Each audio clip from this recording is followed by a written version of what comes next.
दोस्तों, Karnataka high court का हिजाब बंदी के ऊपर आदेश आ गया है। कर्नाटक सरकार ने जो बंदी लगाई थी उसको उसने सही माना है। इसके कई तरह से विश्लेषण हो सकते हैं। मैं भी एक छोटा सा विश्लेषण देना चाहता हूँ।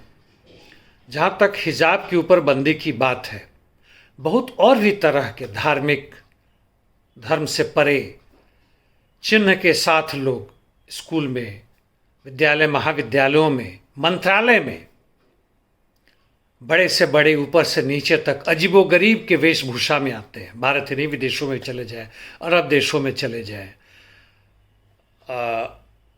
यहाँ तक कि जो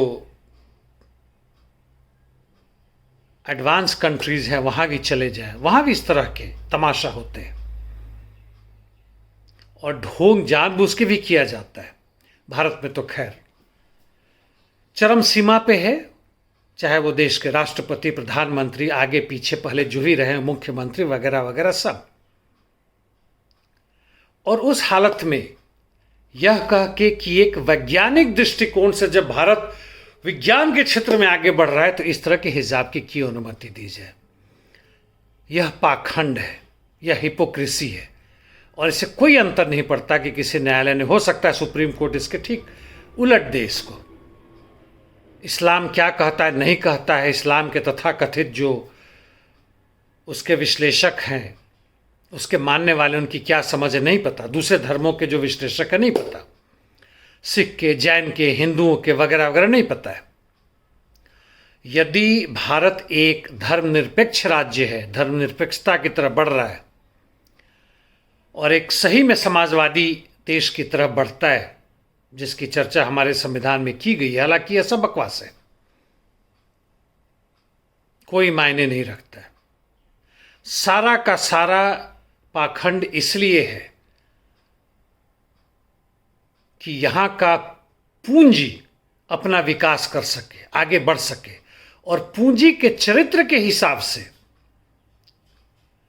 पूंजी के ताकत के हिसाब से जो वह शोषण कर रहा है मजदूर वर्ग के, मेहनतकश आवाम का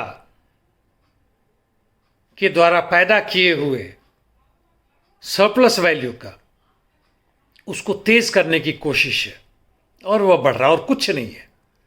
जब यदि मजदूर वर्ग एकताबद्ध होकर इसका विरोध करना शुरू करता है तो शोषक वर्ग, पूंजी और पूंजी के जो मालिक हैं, पूंजी के चाटुकार, जितने भी सत्ता और राजनीतिक दल और जितने भी संस्थाएं हैं, वह पीछे हटती है और कुछ राहत मिलता है मजदूर वर्ग को।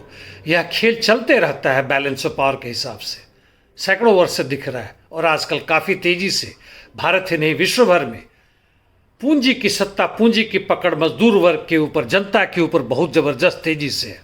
यूक्रेन में भी युद्ध के रूप में यह दिख रहा है, भारत में यहाँ पाखंड के रूप में। और पाखंड केवल दिखावे के रूप में नहीं, बल्कि वह 40 करोड़ बेरोजगार और उनके दयनीय स्थिति के रूप में दिख रहा है, उनके पूरे परिवार की स्थिति में दिख रहा है। और यह केवल एक पोलराइजेशन वर्किंग क्लास के बीच में उनको तोड़ने की कोशिश, उनकी जो भी सोच है, क्षमता है, उसको खत्म करने की कोशिश के रूप में मैं देखता हूं और समझता हूं। धन्यवाद दोस्तों।